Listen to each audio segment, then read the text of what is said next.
38 years old woman A 38 years old woman is referred by her general practitioner with breathlessness for the past 5 days. She is 30 weeks pregnant in her fourth pregnancy. Prior to this, she has had an emergency cesarean section for abnormal CTG in labor, followed by two VBACs. What relevant clinical points you will ask? What is your diagnosis? How will you manage this patient antepartum and postpartum? Okay, चलो ये basically तो इन्होंने एक ये role play का किया था, लेकिन will not do the role play, will do the ये इंटरेक्टिव बिटवीन द अपना candidate and the examiner. So Okay, sir. Will I ask you question, ताकि उसके बाद से फिर हम इसको स्टार्ट कर देंगे. क्वेश्चंस हमारे Okay, sir. बेसिकली वही रहेंगे. So will start with, shall we start? First of all, I will introduce myself to the patient and confirm the biodata of the patient, confirm the Okay. details of the scenario of the patient given to me, inquire about her biodata details, education status, details of her presenting complaint, onset, duration, progression of the shortness of breath, any associated symptoms of chest pain, palpitation, cough, fever, syncope, or orthopnea, any aggravating and relieving factors, severity of shortness of breath as per NIHA classification. Then I will inquire about her about the details of current pregnancy, spontaneous or conceived on treatment, blood test done, any complication in this pregnancy, anemia, GDM, PIH, preeclampsia. Inquire about the fetal movements and growth of the baby. Then past obstetric history, previous history in preeclampsia, thromboembolic disease or cardiac disease. In previous pregnancy, any antenatal, intrapartum, or postpartum complication in previous pregnancies. Then medical history of congenital or acquired cardiac disease, respiratory disease, asthma, COPD, recent infection, thromboembolic disease, cancer, nephrotic syndrome, SLE, inflammatory bowel disease, and any diabetes or hypertension. Then inquire about the surgical history, history of recent surgery, then family history of thromboembolic disease or any cardiac disease, then personal history of smoking, IV drug abuse, recent travel history, lifestyle, and then I will move towards examination. On examination, first of all, I will assess my patient and I will check the vitals of the patient as she is presenting with shortness of breath, heart rate, blood pressure, saturation, respiratory rate, and temperature. So, any positive finding on these? There's a, sorry, there's a swelling on the left leg. Other than that, कोई और इसकी relevance नहीं है. Okay, sir. Sir, I will complete my examination. BMI and JVP, pallor cyanosis, auscultation of chest and breath sounds for breath sound and heart sound, obstetrical examination for symphysis fundal height, lie presentation, estimated fetal weight, Leica, and fetal heart sounds for 1 minute, and then lower limb examination for swelling, tenderness, and varicose veins. As there is a one-sided swelling and patient presenting with shortness of breath, my most probable diagnosis is uh, pulmonary embolism due to probably due to deep vein thrombosis. I will move towards investigation. And for in which in investigation, I will ask for ECG, ABGs, chest X-ray, blood test, full blood count, D dimers, RFTs, liver function test, renal function test, coagulation profile, and imaging chest X-ray, echo, Doppler ultrasound of both limbs, lower limbs. Okay. Let's suppose if her echo shows there is a clot, और ये आपका diagnosis बन जाता है pulmonary embolism का, then how will we proceed? Sir, first of all, I will explain diagnosis to patient and her family with all the management options, with all its pros and cons. I will manage my patient by involving the multidisciplinary obstetrician, radiologist, physician, hematologist. I will immediately look for management will depend upon the vitals of the patient. If patient is this cardiovascular instability, I immediately start the option of immediately admit my patient in high dependency illness versus ICU. And then start low molecular heparin. If this cardiovascular instability, my first option will be IV unfractionated heparin, 80 mg, 80 international unit per kg body weight loading followed by maintenance therapy. If no Okay. cardiovascular instability, then my first option will be low molecular heparin as per her booking or early pregnancy body weight. All right. And then how long will you gonna continue with this? Sir, I will continue therapeutic dose of heparin for 3 months. For in this case, for her reminder of pregnancy and at least 6 weeks postpartum to complete it for 3 months. Sir, for then, sir, as per mm, sir, I will sir. Sir, I will, sir, when the patient becomes stable and she's able to mm, self-induce injection low molecular heparin, then I will look for, as the patient follows the discharge criteria, she will be discharged. I will counsel about the warning signs, in which case she have to discontinue her therapeutic dose, and then report to hospital immediately. And then I will plan her delivery, planned delivery. I will go for planned delivery, as she is previous one scar followed by two VBACs. So my preferable option will be induction of labor between at 39, the 39 to 40 weeks. 39 to 40 weeks. Why do you want to wait till 39 to 40 weeks for induction? Sir, because of no other risk factor for early delivery, and she's just previous one scar followed by two VBACs. Okay, agar if she didn't have a previous one section, she had normal deliveries, then what? Sir, between the 39 to 40 weeks or 38 to 39 weeks, keeping in view the fetal lung maturity. नहीं, what will you do? अभी तो आपने 39-40 पे उसको induce किए. जी sir. All this जो हमारी इसकी सारी फाइंडिंग्स हैं.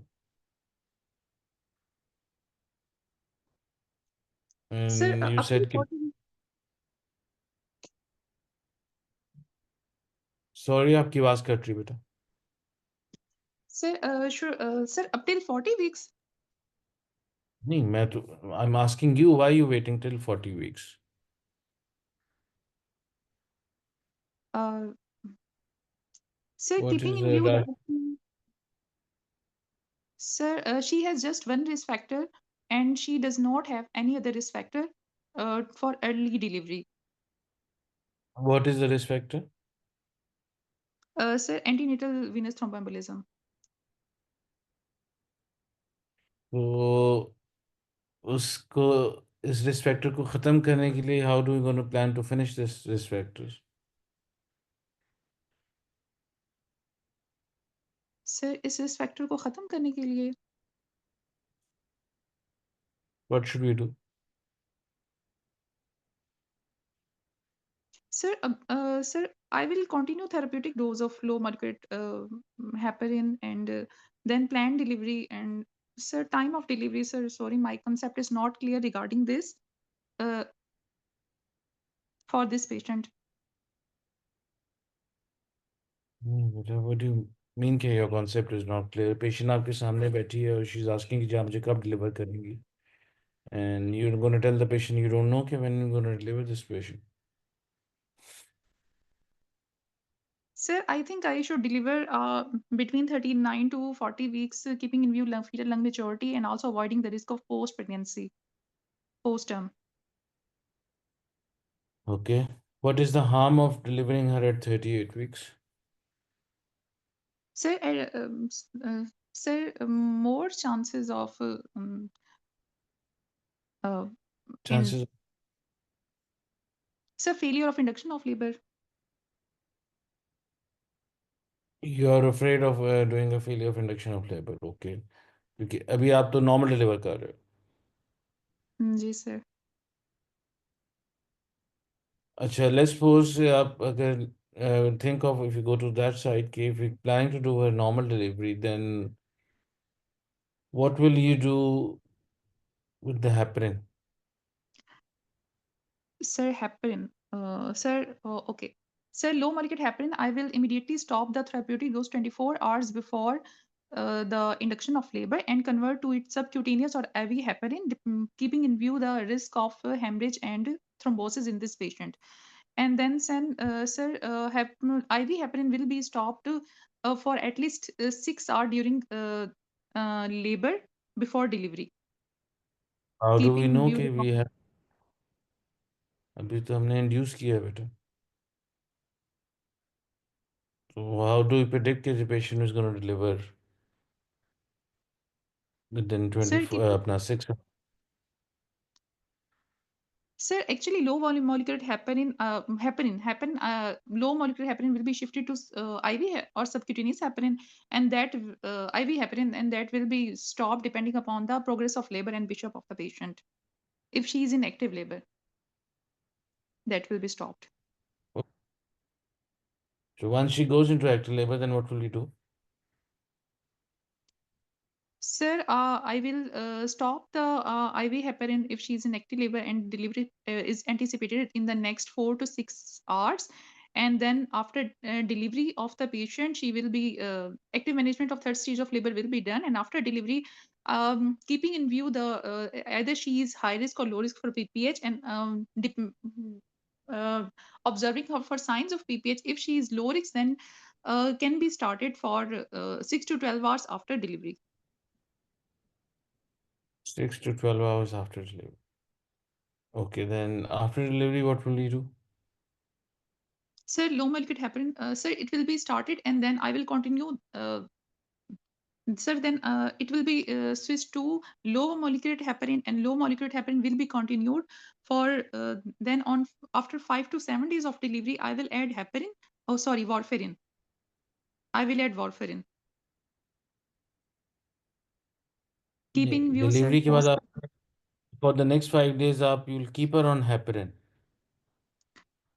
Sir, I will keep it on heparin for more than 5 days, and once the warfarin INR is achieved, required INR, then I will stop the heparin. And what is the required INR? Sir, for this patient, 1.5 to 2.5. Okay, and then what will you do? Sir, sir, warfarin will be continued, keeping to complete the 3 months बेटा of start, therapeutic. आपने तो वॉर्फिन start ही नहीं किया अभी, तो we are putting the patient on heparin. आपने क्या 5 days के लिए मैं इनको हेपरिन पे रखूँ? Sir, heparin slash low molecular heparin. Heparin slash low मतलब, okay. Sir, post-op. Then I will add warfarin after 5 to 7 days, within 5 to 7 post-op, post-delivery, and then continue it and uh, switch off heparin or low molecular heparin, whatever she is taking, and she will continue her anticoagulation for minimum 3 months, and then I will uh, for next pregnancy, uh, I will ask her to have a pre-pregnancy counseling, and she will be on a prophylactic dose of in next pregnancy.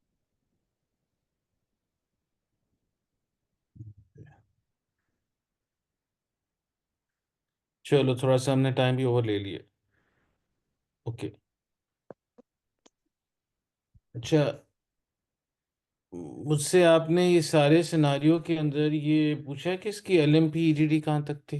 How fast she was in pregnancy or not in pregnancy, duration Sir, of actually, I was told she is 30-week pregnant on scenario. Scenario, और उसको आपने confirm किया उसकी LMP EDD से? No, sir, that previous is कोई ultrasound? क्योंकि no. आप इस सारे सिनारियो के अंदर सिर्फ आप DVT को लेके बैठ गए हो और you have forgotten about the pregnancy itself. Yes जो सर। रूटीन का हम एनोमी स्कैन, जो हम उसका डेटिंग स्कैन, उसका जीटीटी, उसका जो रूटीन के जो हमारे इसके हैं markers, we have forgotten all that about.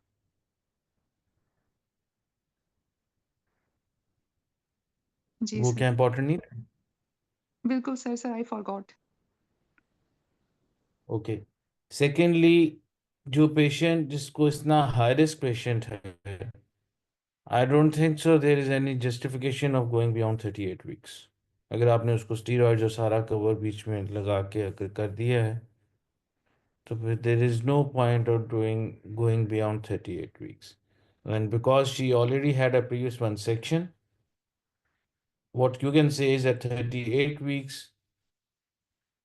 we'll do the bishop scoring. अगर बिशप स्कोर इतना फेवरेबल है कि हम उसको डिलीवर करके सेंटो लगा के उसको डिलीवर कर सकें, तो क्योंकि आई डोंट थिंक सो कि induction of labour is indicated in this kind of scenarios. उसकी रीज़न जस्टिफिकेशन अगर देनी पड़ती है तो विद दैट कि जी with induction we don't know how successful with bad physic क्या कहते हैं बायोफिजिकल कह रहा हूँ, सॉरी, बैड बिशप स्कोर, उसका सक्सेस वो सारे के लिए I will not be very keen of nine not delivering it then normally. फिर इसको आगे करना भी होगा तो एट 38 वीक्स मैं तो preferably I plan to do her C section, जिसके हिसाब से आपकी हर चीज़ प्रिपेयर्ड होगी and then we can monitor and manage the low molecular weight heparin हमने कब बंद करनी है, दोबारा रीस्टार्ट कब करना है और आगे उसको किससे लेके जाना है। उसको नॉर्मल डिलीवर करने के लिए क्या प्रीवियस वन वालों को आप इंड्यूस करते हो आप? सर मैकेनिकल इंडक्शन का तो मेंशन है गाइडलाइंस में। और या तो बाकी आप कहते नहीं, आप यस मैकेनिकल करते हो। आप मैकेनिकल कितनी करते हो वैसे? सर हम लोग अपने सेटअप में तो स्वीप करते हैं और फिर साथ में थोड़ा बिशप इम्प्रूव हो तो मैकेनिकल इंडक्शन साथ में ऐड कर देते हैं। रूटीन में नहीं करते। तो विद ऑल्सो अ पेशेंट जिसको आपने एम्बोलिज्म का है और जिसको आपने बेड रिडन रखना है और वो सारा कुछ लेके जाना है, तो उसमें फिर उसको थोड़ा सा मुश्किल हो जाएगा। अगर आपने इंडक्शन की बात करनी है तो फिर यस, फिर उसके साथ आपने उसी सांस के अंदर फिर मैकेनिकल इंडक्शन आप जरूर कहोगे। We can not use prostaglandins. और ओके चौथा सर। जो इसमें आप सब बात सब भूल गए हो, वो इसकी है इलास्टिक स्टॉकिंग्स बनाने की, जी और इसकी मोबिलिटी और उसकी सारी, और फिर इसका फॉलोअप के अंदर हमने क्या करना। एंड नॉर्मली कई बार इसको वीटी को डायग्नोज करने के लिए देन प्रॉब्ली वो फिर उसका सीटी भी करते हैं।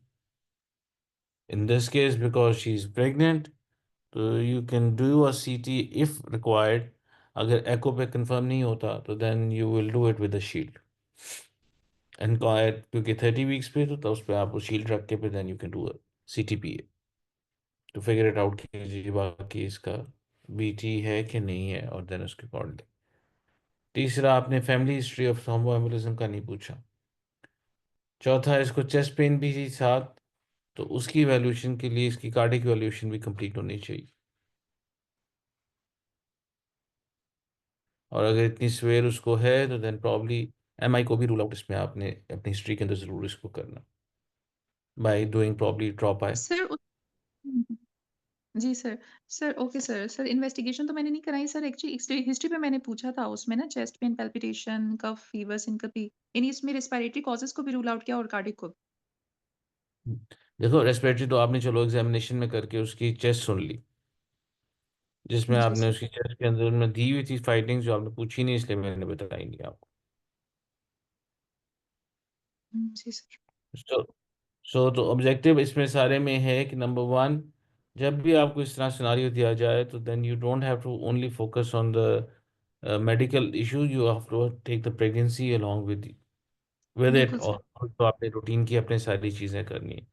लेट्स सपोज वो जी सर। एम्बोलिज्म हो जाता और साथ में कहता कि जी इसमें कोई एबनॉर्मलिटी ऑफ द बेबी आ जाती है, या बेबी की ग्रोथ ठीक नहीं हो रही, या लेट्स सपोज कुछ और हम उसमें ऐड ऑन कर देते, या anything which was incompatible life आ जाती, फिर हम आगे इसको क्या करते, फिर भी क्या हम लेके जाते हैं उसको 38 वीक्स पर, क्योंकि इसका सर फिर क्योंकि जो मैं आप पूछ रहा था कि जो रिस्क फैक्टर है उसका, वो तो ख़त्म ही तब होगा जब इसकी प्रेगनेंसी आफ्टर द डिलीवरी।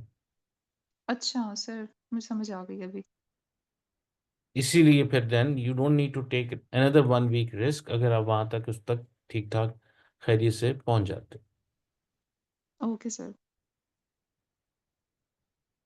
ठीक, फिर आप अननेसेसरली आप उसको अगर वहाँ बैठा रहोगे और उस हफ्ते में लेट्स उसको एम्बुलिज्म जो था वहां से लूज हो जाता है और कुछ और हो जाता है, तो फिर देन वो एक मेडिकल इमरजेंसी हो जाती है। इसमें in control environment one should deliver it, क्योंकि देखो हेपरिन भी जो है, 2 मॉलिक्यूलर हेपरिन, अगर ज़्यादा देर की प्रेगनेंसी है, इवन आप इनको वॉर्फिन पे भी ड्यूरिंग प्रेगनेंसी में भी शिफ्ट करके रह सकते हो। ओरल अगर वो इंजेक्टेबल नहीं लगा सकती बार बार या मैनेज नहीं कर सकती with the management plan of course marrying INR। Okay sir. उसको लेते हुए फिर आगे चलोगे दूसरा डिलीवरी के बाद, yes we have an option. The first is of course low molecular weight, जो आपने 1 to 3 डेज तक करनी है, और उसके बाद फिर आपने उसको वॉर्फिन में, दोनों को एक्चुअली साइमल्टेनियसली चलता रहेगा जब तक उसका INR जो है वो 1.5 से 2.5 के दरम्यान में नहीं आ जाता। फिर आप उसको मेंटेन करोगे अपने, जो जब एडजस्ट हो जाती है वॉर्फिन की dose, then you continue with that. जैसे आपने कहा था 3 मंथ्स, और 3 मंथ्स के बाद then दोबारा रीवैल्यूएशन। एंड फिर उसका, अगर उसमें अभी तक वो उसका एम्बुलेंस पड़ा रहा है वहाँ तक, देन प्रॉब्ली उसकी फिर सर्जिकल या जो भी उसकी मैनेजमेंट है, it has to be done according to whatever जो रिक्वायर्ड है उसकी surgeon, thoracic surgeon, cardiothoracic surgeon, then they decide कि उसको हम क्या करें।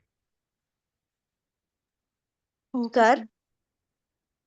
जी सर इसमें तो एम्बोलाई भी है, थ्रोम्बस पड़ा हुआ है, तो इसमें तो हम थ्रोम्बोलाइटिक थेरेपी भी स्टार्ट करवाएंगे ना इन कोलैबोरेशन विद कार्डियोलॉजिस्ट। बेटा, यस वी इन्वॉल्व दैट, लेकिन यही जो हम जो दे रहे हैं ये उसी के लिए है ना, कि मेक श्योर कीजिए कि वहाँ से वो एम्बुलेंस जो है वो थ्रोम्बाइज हो जाए, कीपिंग हर ब्लड। और ये जो आपने ये लो मोलिकुलर वेट जो उसका यूज़ आप कर रहे हो, जिसका ऑलमोस्ट वेट का आपका जो है वो 1 मिलीग्राम पर KG बॉडी वेट के हिसाब से जितनी डोजेज आपने देनी है BD में आप उसको दोगे, and then according to that will see. Basically idea है इसके और थ्रोम्बस ना बने, और जो ये वाला है ये वहाँ पे डिजॉल्व हो जाए। सर इसमें हमें पेशेंट को कहना है कि वो 3 मंथ्स कंप्लीट करने के बाद अपनी इवैल्यूएशन करवाए वीटी के लिए, मींस के क्या कॉस्ट क्या है screening. In her case, it was her family history, which is all sir genetic. Sir scenario में ये नहीं बताया था इमरान बेटा भाई आपने ने जो कुछ सिनेरियो। पूछा नहीं, अच्छा आपने ठीक है किसी ने सर। पूछा नहीं। ठीक है सर। हाँ, सिनारियो में तो सारी चीजें वो नहीं बताते, लेकिन कुछ चीजें तो जो उससे रेलिवेंट है वो तो आपने पूछनी है। सर अगर फैमिली हिस्ट्री नहीं है तो फिर हम ना कराएं क्या चीज? स्क्रीनिंग फैमिली थ्रोम्बोफिलिया के लिए। थर्मोफीलिया की स्क्रीनिंग नहीं होनी जी। चाहिए, फिर भी होनी चाहिए। इट शुड बी डन, उसकी वैल्यूएशन के लिए सारा कुछ होना चाहिए आफ्टर डिलीवरी। वो जब उसे रेफर करोगे हीमाटोलॉजिस्ट के पास, फिर then they will do that. वो एज अ और सर बेसलाइन आप जी। हाइड और दिस। सर आगे प्रेगनेंसी में भी ये फिर थ्रो लेगी ना लो डोज प्रोफाइलेक्सिस हर प्रेगनेंसी में। यस, ये भी लेगी, और दूसरा इसका, क्योंकि शी ऑलरेडी हैज़ 2 चिल्ड्रन, तो you need to discuss her 38 years की एज है उसकी, तो आपने उसकी लाइगेशन अगर सेक्शन करना है तो साथ आप लाइगेशन भी कर सकते हैं, या ओके सर। कॉन्ट्रसेप्शन। एक कॉन्ट्रसेप्शन वाला पार्ट भी जो हमारा है उसका वो मिस हो गया, उस पर भी हमने उसको जरूर डिस्कस करना है। लेकिन अगर हमें इसका सेक्शन करना है, 38 ईयर्स है, पैरा 4 है, तो then we have to discuss कीजिए क्या हम उसके, अगर दो सारे बच्चे उसके अलाइव एंड हेल्दी हैं, बेटा भी है, फैमिली कंप्लीट है, then she should be the candidate जिसके अंदर इसकी हम लाइगेशन के बारे में भी उसको हम काउंसिल ज़रूर करेंगे या उसकी इन्फॉर्मेशन ज़रूर देंगे।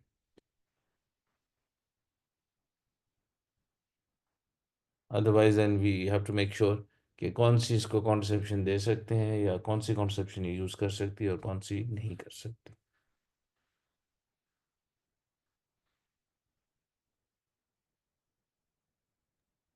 सर एक तो मैंने क्यों, टॉप, ठीक है कि? जी सर एक तो जी। मैंने टॉप लेवल्स मिस किए हैं ना, टॉप 10 टॉप आई, और सर मुझे बीएनपी भी ये कराना चाहिए ना, बीएनपी प्रो बीएनपी। बेटा, एक तो जो आपकी पेन है ना, इसकी चेस्ट पेन, उसको थोड़ा सा और एक्सपेंड होना चाहिए था। नंबर वन, ओके इसमें होती है प्लूरेटिक पेन होती है नॉर्मली इन ऐसे पेशेंट्स में, विच हैपेंस जी। जो डीप ब्रेथ जब लेते हैं then they have chest pain. जो कार्डिक की पेन है that is on exertion, sweating उसके ओके साथ होती है। तो यू नीड टू डिफरेंशिएट थोड़ा सा उन दोनों को आपस में, आप डिफरेंशिएट करने के लिए उसकी थोड़ी सी हिस्ट्री आप करो। Sir okay sir. इन्वेस्टिगेशंस बता दें कौन कौन से करवानी थी। इन्वेस्टिगेशन जो रूटीन की है उन सब के अलावा ईसीजी, एको, और अगर जरूरत है तो सीटीपीए, प्रेगनेंसी में करवा लेंगे सर, और शील्डिंग के साथ। और सॉरी, डी डाइमर्स। अगर आप एको में आपको कंफ्यूजन है या फिर कंफर्म नहीं होती, सीटीपीए कंफर्मेशन करता है इसकी एम्बोलिज्म का, तो उसके लिए फिर आप उनसे डिस्कस करके विद अ शील्ड अगर जरूरत होगी तो कराओगे, अदर नॉर्मली वैसे ये एको पे डायग्नोज हो जाते हैं। सर वीक्यू स्कैन पे डायग्नोस नहीं होगा? Sorry, VQ scan. मुझे आपकी समझ नहीं आया, कौन सा scan? Sir ventilation perfusion scan. Ventilation perfusion scan, I am not very sure कि उसका रोल कहाँ पे और कितना आता है, मुझे उसकी इतनी इन्फॉर्मेशन नहीं है। लेकिन नॉर्मली जो मुझे पता है वो नॉर्मली ये जो वीटी है, एम्बुलिज्म्स जो हैं ये, और या डीवीटीज जो हैं ये नॉर्मली तो वो डॉपलर पे उस पर पता चल जाएंगे, या नंबर टू आपका ये अपना एको पे पता चल जाता है। लेकिन कंफर्मेशन के लिए आई थिंक अगर कहीं भी कंफ्यूजन है और कार्डियोलॉजिस्ट कहता है या फिजिशियन कहता है कि जी हमें इसका सीटी ज़रूरी है, देन विद अपना उसको कंफर्म करने के लिए we can do that with a shield of course. और ये कोई फर्स्ट ट्राइमेस्टर में है नहीं, तो इसलिए कि उस पर कोई नॉर्मलीज का ज़्यादा होंगे या मिसकैरेज का चांस ज़्यादा हो जाएगा, शी इज़ दैट 30 वीक्स, तो प्रॉब्ली वी कैन।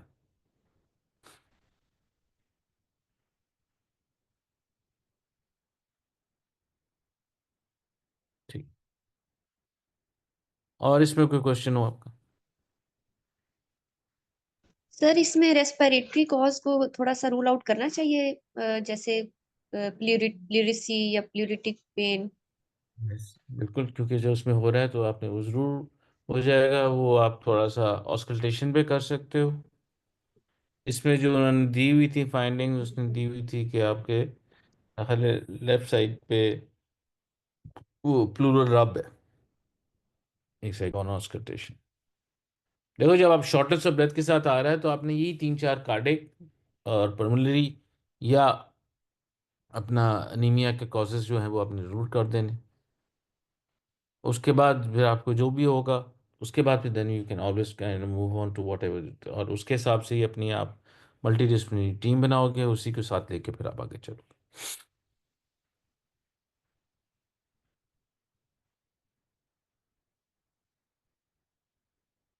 कि नहीं समझ आई? Sir got it. चलो गुड। और कोई क्वेश्चन इस पे हो?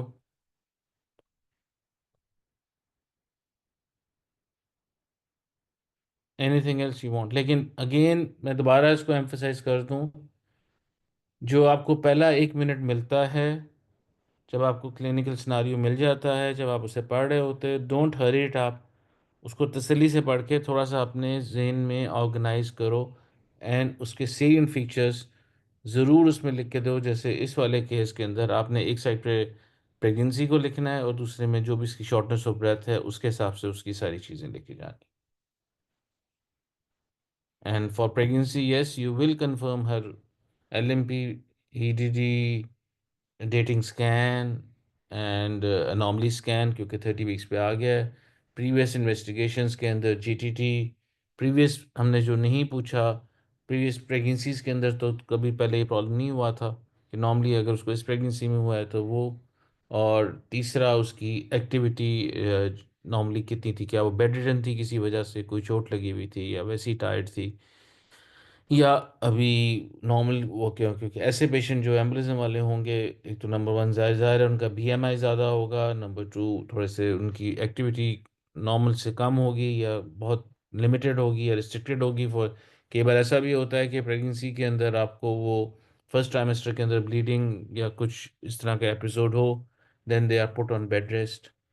एक स्पेशली जो हमारे कई बार आईवीएफ के पेशेंट्स होते हैं, वो पूरे 9 मंथ्स अपने बेड से नहीं कई बार उतरते, चाहे हमने जितना मर्जी कह दो, लेकिन वो चाहते हैं कि जी के हम जितना मैक्सिमम रेस्ट कर सकें वो, एंड देन सो ऑन आगे जाके करें।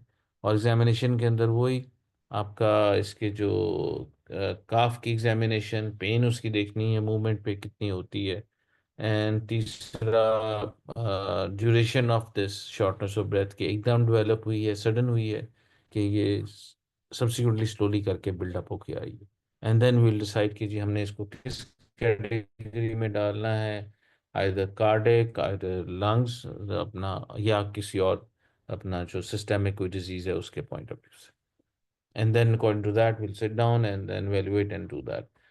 Mode of delivery, both of them can be defended, whatever you want, either you want to do a section or you want to do a normal delivery, लेकिन वो 38 से beyond जो है वो नहीं होगी। लेकिन as with this case and all this अगर वो आ जाता है तो I will not be very keen of pushing myself to doing this patient a normal delivery by, अगर yes अगर हम मैकेनिकल इंडक्शन करते हैं और वो सक्सेसफुल हो जाता है विद फेवरेबल अपना Bishop score, yes we can proceed. लेकिन अगर 38 पे उसका बिशप स्कोर पुअर है, then I will not be very keen of इसको इंटरव्यू विद दैट। फिर हम प्लान करके कि हमने कितनी देर पहले लो मॉलिक्यूलर ये sorry heparin, low molecular weight heparin हमने कब बंद करनी है, और उसका सेक्शन कब करना है, उसके साथ ब्लड कितना अरेंज करना है, और उसके फ़ौरन बाद हमने उसको कितने आवर्स के बाद हमने रीस्टार्ट करना है, और फिर देन साथ उसके साथ हमने वार्फिन कब ऐड करनी है, and then so on and then we'll proceed. And of course, contraception will be subsequently have to be discussed. और उसके अलावा she can breastfeed, उसमें कोई ऐसी contraindication नहीं है, and then we'll, sir I question पूछ believe सकती हूँ? that kind of जरूर। सर मुझे ये थोड़ा क्लियर करना है कि अगर वो थेरेप्यूटिक डोज पर थी और हमने 24 आवर्स पहले उसको बंद किया है, तो वो फिर भी हाई रिस्क, तो हम अनफ्रैक्शनेटेड पर उसको डालेंगे? और दूसरी चीज, क्या हम अगर अनफ्रैक्शनेट पर नहीं डालते तो क्या टेड स्टॉकिंग से या न्यूमेटिक डिवाइस से वो पीरियड कवर हो सकता है? मुझे बेटा दोबारा अपना क्वेश्चन जरा रिपीट करो प्लीज। सर थेरेप्यूटिक डोज पर पेशेंट है तो 24 आवर्स पहले हमें सिजेरियन से पहले हमने डिसाइड किया है अगर सिजेरियन करना है इसका इलेक्टिव, तो हम 24 आवर्स पहले उसको रोकते हैं। और अगर वो जो टाइम है ड्यूरेशन, उसमें क्या जरूरी है कि हम उसको नहीं, दोबारा अनफ्रैक्शनेटेड लिक्विड? हेलो? देखो, इसमें टू स्कूल्स ऑफ थॉट्स हैं। नॉर्मली तो अब हम तकरीबन जो लो मोलिकुलर वेट हम बंद कर रहे हैं, वो एटलीस्ट हम 12 आवर्स या 6 आवर्स का अगर गैप आ जाता है तो फिर that is fine, then we can proceed with that.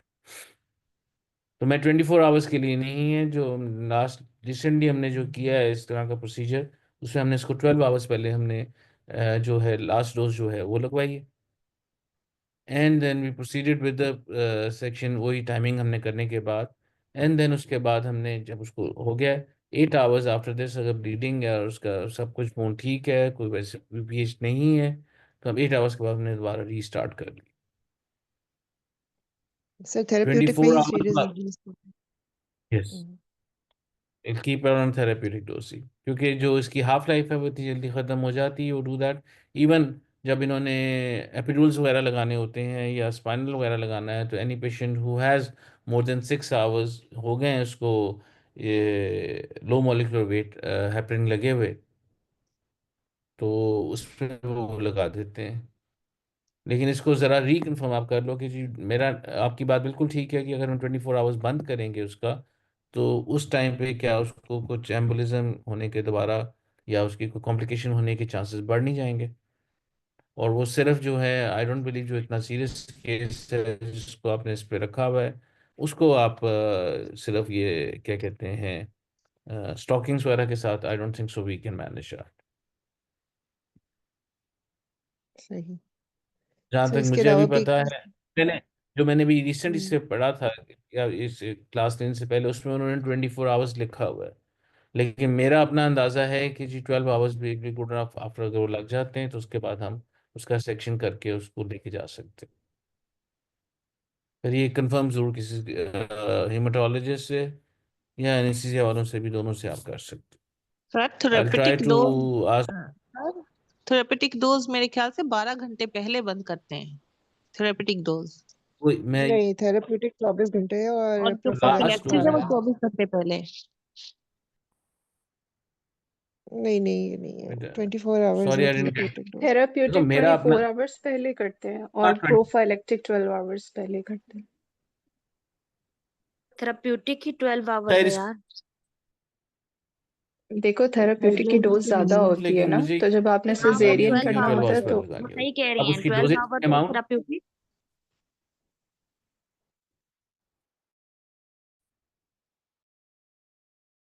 Hello. जो मैंने लास्ट इसका पढ़ा है, I am not very sure about the guidelines, लेकिन जहाँ से मैं पढ़ सर आपकी आवाज नहीं आ रही। कर देना, लेकिन 24 आवर्स के बाद उन्होंने भी और चीज स्टार्ट नहीं की। और इसीलिए, लेकिन जो सही। मेरा अपना अंदाजा है, जो हमने लास्ट इस तरह की हमने सर्जरी की है, उसमें हमने 12 आवर्स पहले उसको लास्ट डोज लगाई थी, एंड देन आफ्टर 12 आवर्स हमने उसकी सर्जरी प्लान करके करके वी कैन मैनेज दैट। इसको मैं दोबारा रिकन्फर्म कर दूंगा विद आर एनेस्थेटिस्ट से पूछ के भी, और इसको मैं थोड़ा सा और सर्च करके आई सेंड समथिंग टू ये इमरान को कहूँगा, वो ग्रुप में शेयर कर देगा। Thank you sir. सर एक और सवाल भी पूछना है अगर इससे रिलेटेड डायरेक्टली नहीं है। जी। जी सर, मुझे ये पूछना है कि नॉर्मली जो हम एग्जामिनर्स कहते हैं कि अगर दो वो है रिस्क फैक्टर्स हैं, तो प्रेगनेंसी में और नियर टर्म पेशेंट आती है तो दो रिस्क फैक्टर या प्रीवियस वन सिजेरियन है और अब वो आईडीडीएम के साथ पेशेंट है, इंसुलिन डिपेंडेंट डायबिटिक है, तो डायरेक्टली उसका सेक्शन प्लान करो। लेकिन कुछ एमआरसीओजी के हम लेक्चर सुनते हैं तो उसमें वो कहते हैं कि नहीं, दिस इज नॉट, वो patient can go into spontaneous labour also. तो सर इसमें क्या कहेंगे, ये जो दो फैक्टर्स वाली बात है, ये जो एमआरसीओजी के लोग हैं वो तो इसको नहीं मानते, वो कहते हैं कि नहीं, करो नॉर्मल डिलीवरी लेके जाओ इसके। और जो हमारे It is no, no. It is not only the two factors. It is also उसका status and the condition where we are right now. Let's suppose अगर diabetes है, वो controlled है, uncontrolled है। Number two, हमने क्या उसको लंग मैचुरेशन की हमने तैयारी कर ली, सारा कुछ हमने कर लिया, तो देन द सिनारियोज, और कोई और रिस्क फैक्टर नहीं आता तो ठीक है। दूसरा, उसमें आसान चीज आ जाती है कि अगर आप सर आवाज नहीं आ रही आपकी। कहते हो कि जी जिंदगी आसान तो करने से पहले मेरा टू डू स्कोरिंग,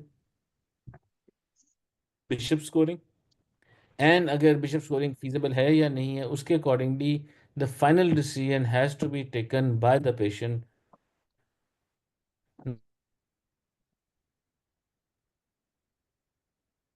आप उसको उसके प्रोज एंड कॉन्स बता के उससे कहोगे, वो कहती है कि जी ठीक है जी, मैं नॉर्मल डिलीवरी, सही। तो आप उसे बताओगे ठीक है जी, फिर आपने नॉर्मल करानी है, आपकी डायबिटिक है, आपका पहले सेक्शन हुआ हुआ है, और हम आपका अभी बिशप फेवरेबल नहीं है,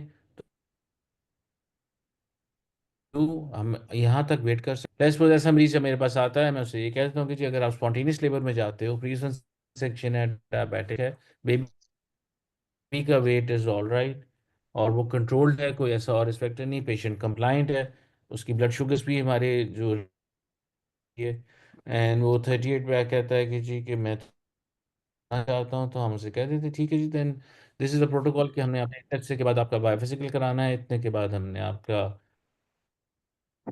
वो क्या कहते हैं सीटीजी रिपीट करते रहेंगे और चेकिंग कर लेंगे।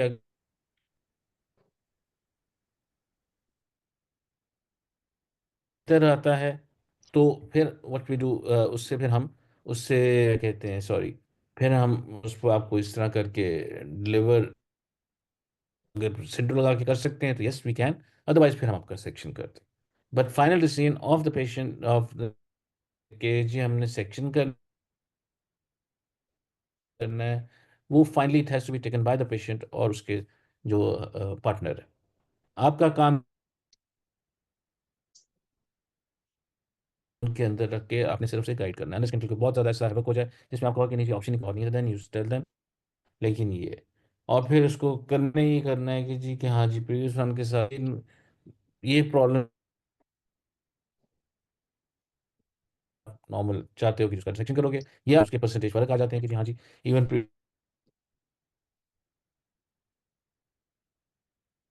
70% जो है they can go into normal delivery as well, लेकिन प्लीज यहाँ पे आएंगे। तो it is not only the two aspects decides कि जी इसके दो रिस्पेक्टर्स हैं तो डायरेक्टली हम सेक्शन कर देंगे, नो, इट इज़ ऑल्सो कि उसकी पहले पिछली प्रेगनेंसी का क्या आउटकम है, उसका अपना अब की प्रेगनेंसी में क्या सूरत हाल रही है और क्या प्रॉब्लम हो रही है, क्या ठीक है। लेकिन ये जो वीटी वाला मरीज़ है, ये जिसको इस तरह एम्बुलिज्म है, उसको आई विल नॉट बी कंफर्टेबल और टेकिंग इट बियॉन्ड 38+ वीक्स में। आई डोंट थिंक सो कि there is any advantage of taking her beyond unless के until कि खुदा ना खास्ता उसको एम्बोलिज्म एकदम वहाँ से लॉज हो जाए और पीई हो जाए और देन द पेशेंट डाइज।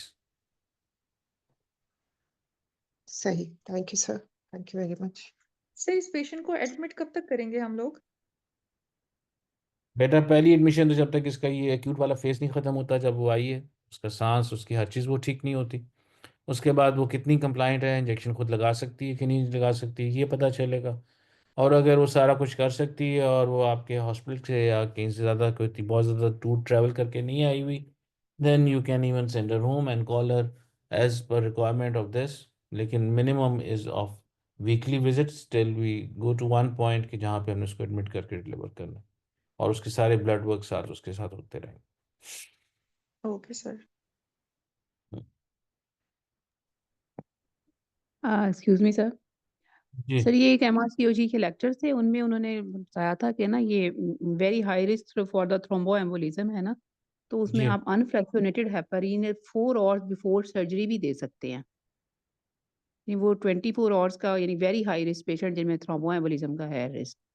नहीं बेटा, ये उनके लिए है जो आपका ड्यूरिंग जो हमारी डिलीवरी के बहुत करीब जिसको हुआ हुआ हो। अच्छा। ये तो और एक्यूटली 30 वीक्स पे हो गया ना, अब तो हमने उसको एक सर्टेन लेवल पे मैनेज करके लेते आ रहे हैं ना।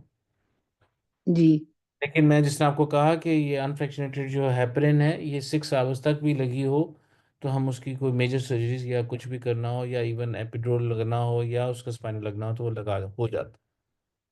Six sir. आवर्स और जी सर। मेरे हिसाब से जो जेन में इसकी बात है, मुझे need to recheck that again, मैं दोबारा भी कह रहा हूँ, लेकिन वो जो डिफरेंस आना चाहिए वो 6 आवर्स का होना चाहिए मिनिमम। ठीक है सर। सर ये एक सेकंड क्वेश्चन है सर। अर्ली प्रेगनेंसी में अगर डीवीटी होती है या फिर तो हम सर लो मॉलिक्यूलर वेट हेपारिन भी दे सकते हैं। इसका ये अनफ्रैक्शनेटेड हेपारिन के कोई जेस्टेशनल एज वीक स्पेसिफिक है कि इसके बाद हमने ये देनी है और उससे भैया इसमें नियर सिर्फ हम लेबर? ये बेटा सिर्फ वार्फरिन जो है वो रिकमेंड करते हैं कि फर्स्ट 3 मंथ्स में ना अच्छी जाए। वार्फरिन की कॉन्ट्राइंडिकेशन है फर्स्ट 3 मंथ्स में भी, वो टेट्राजेनिक है।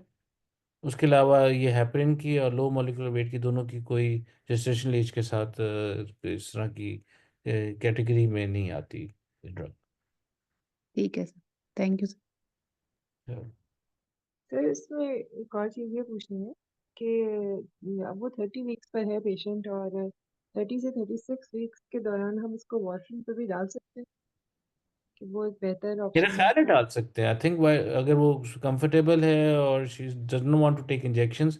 लेकिन वार्फरिन के साथ फिर आपको उसकी ये ब्लड वर्क और अपना आईआरआर की मॉनिटरिंग बहुत सीरियसली करनी पड़ती है, विजिलेंटली। हेपरिन पे रेसिपिएशन फैक्टर्स तो लो मॉलिक्यूलर वेट पे तो नहीं करोगे ना, मॉनिटरिंग उसकी नहीं करनी, वो आपने ओके। सिर्फ करनी है। Otherwise I think she can be shifted to ये warfarin and then according to that भी देख, लेकिन फिर उसको दोबारा हमें रीशिफ्ट करना पड़ेगा to low molecular weight heparin delivery से पहले, जी सर। क्योंकि वार्फरिन आपको कुछ दिन पहले बंद करनी पड़ जाती है, 4 दिन में रख। before we do a delivery or surgery. और नॉर्मली रिकमेंडेड यही है, मैं जहाँ तक इफ़ आई रिमेंबर करेक्टली, ये भी प्लीज़ रीचेक कर लेना कि 36 वीक्स के बाद अगर पेशेंट वार्फरिन पे हो तो उसको स्विच ओवर कर देते हैं, क्योंकि then the patient can go into labour any time. तो जी अगर उसने वार्फरिन खाई होगी तो फिर वो ब्लीडिंग और फिर उसके लिए फिर ब्लड और वो सारा उसका जो एंटेगनिस्ट है वो सारा कुछ हमें तैयारी करनी पड़ेगी। जी सर, थैंक यू सर। चलो चलो बेटा, अगर और कोई क्वेश्चन नहीं है then say good bye. Thank you, sir. Thank you sir. Imran, doctor Shahnaz की थैंक यू सर। सर आज सुबह हो गई 8 से 9। उन्होंने पहले ले ली। चलो चलो ठीक, ओके बेटा, थैंक फिर यू गुड लक एंड खुदा थैंक यू हाफिज़।